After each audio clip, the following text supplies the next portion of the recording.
A massive Caitlin Clark problem is starting to emerge.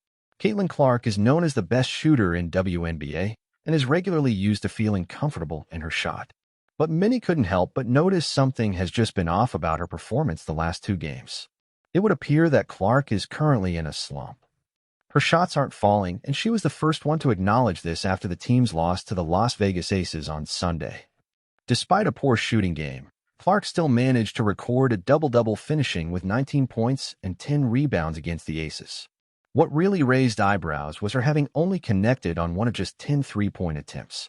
Just 2 games ago against the Golden State Valkyries, Clark came up empty from deep range, missing all 7 of her attempts and shot only 3 for 14 from the field. Clark has gone cold in her with her shooting performance ever since the drama-filled game against the Connecticut Sun. Overall, through her 2 previous performances, Clark is 1-17 from three-point range. She didn't mince words after the team's loss Sunday and was open in addressing her shooting woes. It's clear she has every intention of sticking to her approach and game plan. "I gotta find a way to continue to shoot and remain confident in myself because I know I've put the time in. I don't feel like it's anything that's off necessarily, but yeah, it would have been nice if they went down," Clark said.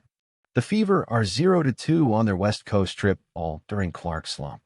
She shouldn't take the brunt of the team's lack of success, but it's clear that when she isn't playing up to her fullest potential, the team is more likely to lose some games. This was already known during her timeout with a quad injury. The Fever were 2-3 during that stretch of games.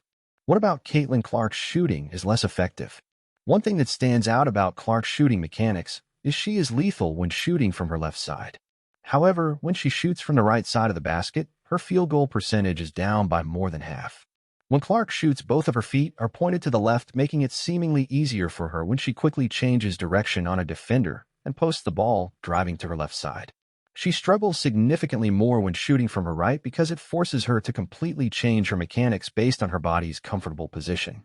When she has to rearrange her body's position on a right-sided shot, she loses power in her launch, thus affecting her aim to the basket. Her posture gets more sloppy and out of whack on any long-range shot to the right side. Ever notice how Clark almost never takes any shots from the corner? It doesn't allow her the space to lean into her shot versus shooting from the top of the key. In fact, Clark is shooting just barely outside of 20% in attempts from the right side of the rim. She's just under 50% attempts when putting up three-point shots from her left side. Perhaps teams are beginning to catch on and throw her out of her rhythm. The New York Liberty had no answers for her, and neither did the Connecticut Sun. But since then, Clark's teammates haven't been as efficient at setting screens and creating space for her to shoot. Clark is fully aware of the decrease in her production, as is her head coach, Stephanie White. But White isn't at all worried about her going 3-17 in the last 3 games. The main focus is giving her more looks and opportunities to pull herself out of it. Her shots will eventually fall, but many hope she comes out of her shooting slump sooner rather than later if the Fever are going to have long-term success.